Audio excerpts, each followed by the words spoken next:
बिस्मिल्लाहिर्रहमानिर्रहीम, अस्सलाम वालेकुम एवरीवन। आज हमारे केमिस्ट्री फर्स्ट ईयर का लेक्चर नंबर 49 है, जिसके अंदर हम डिस्कस करेंगे जो हमारा रिमेनिंग पार्ट रह गया था इस चीज़ का कि हम प्रॉपर्टीज़ और एप्लीकेशंस क्या हैं उन कंपाउंड्स की जिनके अंदर हाइड्रोजन बॉन्ड्स प्रेजेंट हैं। तो अब हमारे पास जो आज हम पढ़ेंगे वो पढ़ेंगे हम आइस के रिलेटेड। इसका स्ट्रक्चर आप पिछले लेक्चर में देख लें, अगर किसी ने नहीं देखा हुआ तो हम उसको देखते हैं। अब आपके पास जो वाटर का मॉलिक्यूल है वो बेसिकली इस तरह से होता है आपके पास।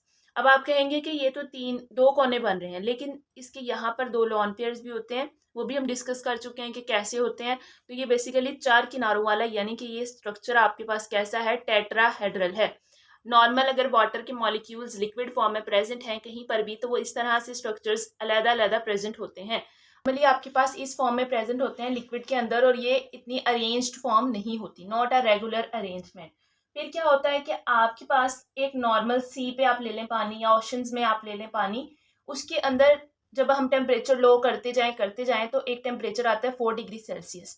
ये वो टेम्परेचर होता है जिस पर पानी की जो डेंसिटी है वो एट मैक्सिमम पे होती है। डेंसिटी कैसी होती है, मैक्सिमम पे होती है, और आपके पास इस टेम्परेचर पर भी लिक्विड, यानी कि पानी जो है वो लिक्विड फॉर्म में एग्जिस्ट कर रहा है इस टेम्परेचर। अब क्या हुआ कि आपने इस टेम्परेचर से भी ज्यादा टेम्परेचर का, सराउंडिंग का जो टेम्परेचर है, इर्द गिर्द का जो टेम्परेचर है वो डाउन हो जाए, तो क्या होता है कि आपके पास एक टेम्परेचर रीच कर जाता है पानी पे 0 डिग्री सेल्सियस।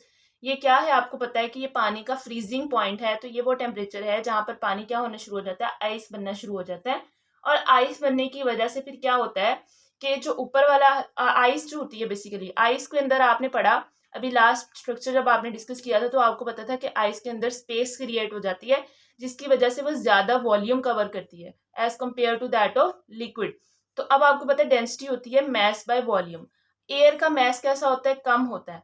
तो अब स्पेस आ गई है आपके उस लिक्विड आइस के अंदर, आइस का जो क्यूब है उसके अंदर क्या आ गया, एयर शामिल हो गई है, तो उसका मैस कैसा हो जाता है, कम हो जाता है। मैस कैसा हो गया, कम हो गया। मैस कम होने की वजह से भी डेंसिटी क्या हुई, कम हो गई, क्योंकि दोनों क्या है, डायरेक्ट रिलेशन में। और आपके पास वॉल्यूम बढ़ गया, वॉल्यूम बढ़ने की वजह से भी डेंसिटी क्या हो गई, कम हो गई, क्योंकि ये दोनों क्या है, आपस में इनवर्स रिलेशन में।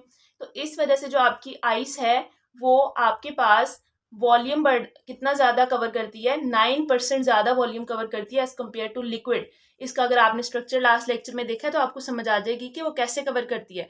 लिक्विड फॉर्म में तो ऐसे मॉलिक्यूल्स आराम से पड़े हुए हैं, उनके दरमियान कोई स्पेसिस नहीं है। लेकिन जब आप उसकी बात करते हैं सॉलिड फॉर्म में, तो सॉलिड फॉर्म में जब वो इस तरह से क्रिस्टल्स बन गए हैं, तो उनके दरमियान ये जो खाली जगह है, ये खाली जगह की वजह से इन्होंने ज्यादा जगह कवर कर ली है, ज्यादा वॉल्यूम कवर कर लिया है, जो 9% मोर वॉल्यूम है as compare to that of liquid volume. और इस वजह से अब आपके पास क्या हुआ कि ये अब क्रिस्टल फॉर्म में आ गए हैं। तो मतलब आइस कैसी हो गई है आपके पास, एक तो क्रिस्टलाइन हो गई है और एक रेगुलर हो गई है आपके पास उसके अंदर अरेंजमेंट मॉलिक्यूल्स की, फिर्मली अटैच हो गए एक दूसरे के साथ, उनकी एसोसिएशन बढ़ गई है। अब एसोसिएशन बढ़ गई है तो उसकी वजह से अब आपके पास वो मॉलिक्यूल कैसा दिखाई देने लग गया है, सेम एज डायमंड। डायमंड आपने ये पढ़ा कि ऑक्सीजन एटम्स है और इनके इर्द गिर्द हाइड्रोजन एटम्स हर तरफ फैले हुए हैं, ये स्ट्रक्चर आपने लास्ट टाइम देखा। तो वो बेसिकली अगर आप डायमंड का स्ट्रक्चर देखें, उसमें भी क्या होता है कि दरमियान में कार्बन होता है और बाहर उसके एटम्स लगे हुए होते हैं। तो इस वजह से इन्होंने कहा है कि ये जस्ट लाइक अ डायमंड होता है आइस का स्ट्रक्चर। अब उसके बाद आपके पास क्या है कि अब इसने स्पेस भी ज्यादा कवर कर ली, डेंसिटी कम हो गई। और आपको पता है कि जब डेंसिटी कम होती है तो क्या होता है कि वो चीज ऊपर को फ्लोट कर जाती है। अब पानी जो है वो ज्यादा डेंस है, आपके पास वाटर है उसकी डेंसिटी कैसी है, ज्यादा है, और आपके पास यहाँ पर आइस है और उसकी डेंसिटी कैसी है, कम है। तो आइस ऊपर आ गई, पानी अभी भी नीचे है। तो आइस क्या हुआ, ऊपर से नीचे की तरफ बनना शुरू हो गई। बाहर 0 डिग्री सेल्सियस टेम्परेचर हुआ तो आइस पानी के ऊपर बनना शुरू हो गई, सतह पर, ओशंस में, सीज में, रिवर्स में। अब आइस बनना शुरू हो गई, ये देखें सपोज आपके पास इतनी जगह पर आइस बन गई है, और इतनी जगह के बाद अभी नीचे पानी है, और वो पानी कैसा है, वार्म वाटर है, गर्म पानी है। क्योंकि आपको पता है कि आइस कैसी होती है, इंसुलेटर होती है, इसमें से आपके पास हीट पास आउट नहीं कर सकती। तो जो पानी वार्म वाटर की हीट है वो नीचे ही रहेगी। तो यहाँ पर जो भी लाइफ एग्जिस्ट कर रही है आपके पास, फिशेज वगैरह, वो सारी की सारी, प्लांट्स हो गए, फिशेज हो गई, ये सारी की सारी यहाँ पर सर्वाइव करती रहेंगी। तो हाइड्रोजन बॉन्डिंग की वजह से, आइस फॉर्मेशन की वजह से आपके पास इस अर्थ पर ओशंस की, रिवर्स की, लेक्स की जितनी भी लाइफ्स हैं वो सर्वाइव कर रही हैं। तो ये इतना इंपॉर्टेंट पार्ट है आपके नेचर का। लेते हैं कि हमारे पास हाइड्रोजन बॉन्डिंग बायोलॉजिकल कंपाउंड्स में क्या है। आप ना हर पॉइंट के दो जो जो पॉइंट बन रहा हो ना बना लिया करें। अब आप तक के जो पॉइंट्स आपने पढ़ लिए हैं, ये 5वां पॉइंट आप पढ़ रहे हैं बायोलॉजिकल कंपाउंड्स का। 6वां इसी में से निकाल लें आप फूड मटेरियल्स, ठीक है, उसको अलहदा से लिख लें अगर पेपर में आए, और इसको अलहदा से लिख लें। अब hydrogen bonding biological compounds, biological का क्या मतलब है कि लिविंग लाइफ के अंदर क्या काम है हाइड्रोजन बॉन्ड्स का। तो आपको पता है कि आपकी बॉडी का एक मेजर पोर्शन है प्रोटीन।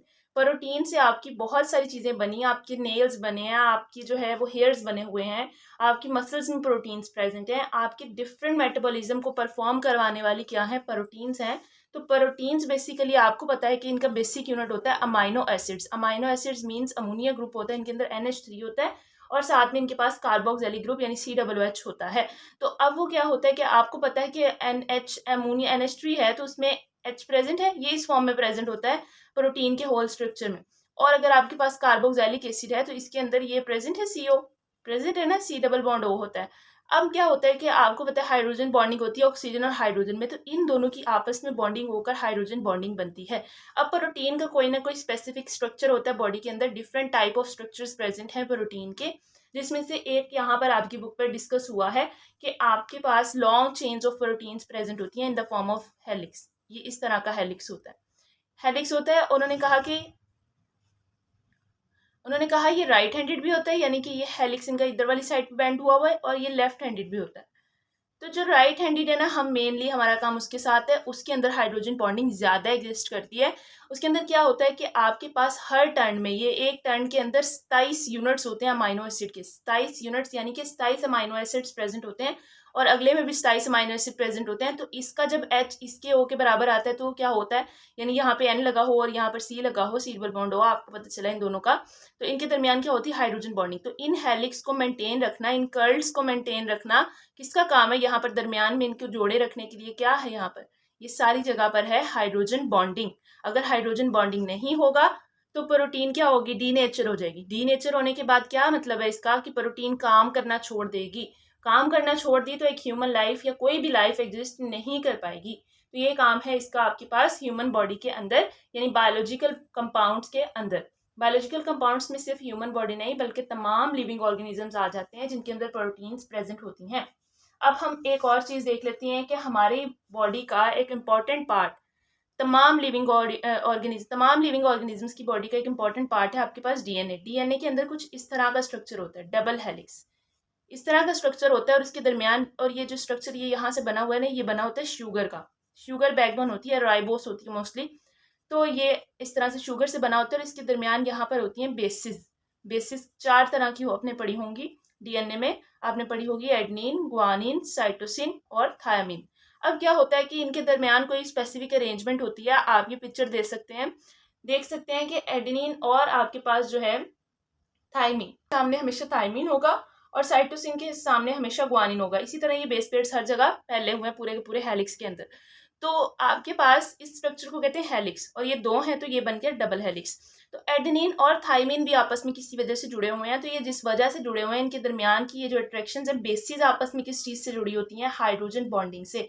तो आपको एक बात बताऊं, अगर बेटा यहाँ पर कोई बेस गलत बेस के साथ जुड़ जाए तो आपकी पूरी लाइफ भी डिस्ट्रॉय हो सकती है। DNA एक इम्पॉर्टेंट तरीन पार्ट है आपकी बॉडी का, आपकी लाइफ का। ठीक है, हाइड्रोजन बॉन्डिंग फूड्स में क्या काम करती है। अब आपके पास जितने भी फूड मटेरियल्स हैं, फूड मटेरियल्स आपके पास मेनली आप बात करें अगर कार्बोहाइड्रेट की, आपकी डेली डाइट में carbohydrate is the major portion of your diet.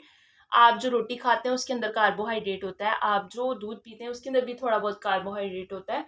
तो हर मीठी चीज़ में कार्बोहाइड्रेट मोस्टली होता है, glucose, fructose, sucrose and maltose etcetera. बहुत सारी टाइप्स हैं कार्बोहाइड्रेट की, जिसमें से एक आप देख सकते हैं कि अगर कार्बोहाइड्रेट्स आपस में कैसे जुड़े हुए हैं, या कार्बोहाइड्रेट्स को पानी में चीनी को जब हल करते हैं तो वो कैसे हल होती है, ये सारा कुछ ये आप पिक्चर देखें। उनके दरमियान भी क्या होता है कि आपके पास ग्लूकोज का एक मॉलिक्यूल है, उसका H है, और दूसरा ग्लूकोज का मॉलिक्यूल है, उसका O है। तो उनके दरमियान हाइड्रोजन बॉन्डिंग की वजह से वो मॉलिक्यूल्स आपस में जुड़े हुए हैं, कार्बोहाइड्रेट जुड़ी हुई एग्जिस्ट कर रही है। और अगर आप उसको पानी में हल करते हैं तो वो हल भी तभी होती है अगर आपके के दरमियान आपके जो कार्बोहाइड्रेट का मॉलिक्यूल है, जैसे ग्लूकोज का मॉलिक्यूल है, उसका O हो और पानी का H हो, उसका H हो तो पानी का O हो और उनके दरमियान हाइड्रोजन बॉन्डिंग हो, तो वो क्या हो कि आपस से टूटकर पानी के साथ मिक्स हो जाएं।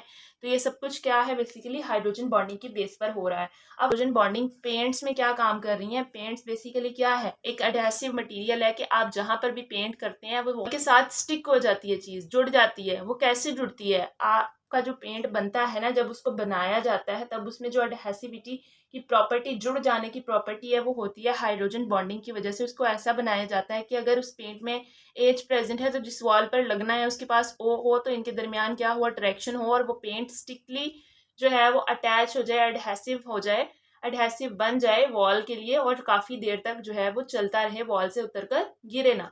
इसी तरह आपके पास नेक्स्ट है डाइज एंड टेक्सटाइल मटेरियल।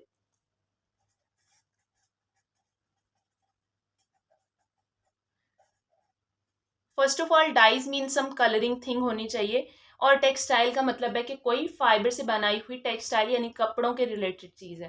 तो आपके पास सबसे पहले कपड़े कैसे बनते हैं? कपड़े आपके पास नेचुरली भी फाइबर्स होती हैं, यानी कि धागे होते हैं, और आप उनको या नेचुरली भी प्रेजेंट होते हैं, प्लांट से एक्सट्रैक्ट किए जाते हैं, जैसे आपके पास रुई भी जो है वो प्लांट से ली जाती है। और उसके बाद दूसरा काम होता है कि आप आर्टिफिशियली इनको प्रिपेयर करते हैं। तो ये जो फाइबर्स होती हैं, इनको आपस में जोड़ने के लिए, यानी एक मॉलिक्यूल दो मॉलिक्यूल, इनको आपस में जोड़ने के लिए इनके दरमियान प्रेजेंट होती हैं हाइड्रोजन बॉन्डिंग्स।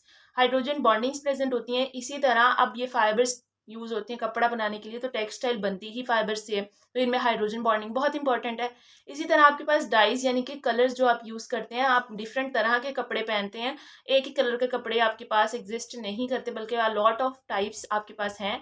तो आपके पास ये जो कलर्स डिफरेंट कपड़ों के होते हैं, ये कैसे वो कलर जो है वो स्टिक रहता है फाइबर्स के दरमियान? इनके दरमियान भी क्या होती है, हाइड्रोजन बॉन्डिंग होती है। आप इनके मॉलिक्यूल्स के स्ट्रक्चर बहुत कॉम्प्लेक्स होते हैं, उनको इस तरह से नहीं समझ सकते। तो आप सिंपली इसको जो है वो, यहाँ तक आपका ये सिलेबस है कि आप इसको पढ़ें। और हाइड्रोजन बॉन्डिंग की वजह से, क्योंकि वो एक अट्रैक्शन है, अट्रैक्शन जो है वो उनके बॉन्ड्स बेंड भी हो जाते हैं, सारा कुछ हो जाता है, तो वो आपको एक कपड़े के अंदर लचक फ्राहम करती है, आपके कपड़े को लॉन्ग लास्टिंग रखती है, और उसके कलर्स को भी जल्दी जो है वो नहीं उतरने देती। तो आपके पास हाइड्रोजन बॉन्डिंग आपके वर्ल्ड में अ लॉट ऑफ थिंग्स में प्रेजेंट है, तकरीबन हर चीज़ में प्रेजेंट है। तो ये एक इंपॉर्टेंट पार्ट है आपकी नेचर का। आज के लिए बस इतना ही, होपफुली समझ आई होगी। अगर किसी का कोई क्वेश्चन है तो वो पूछ लें। Thank you so much. अल्लाह हाफिज़।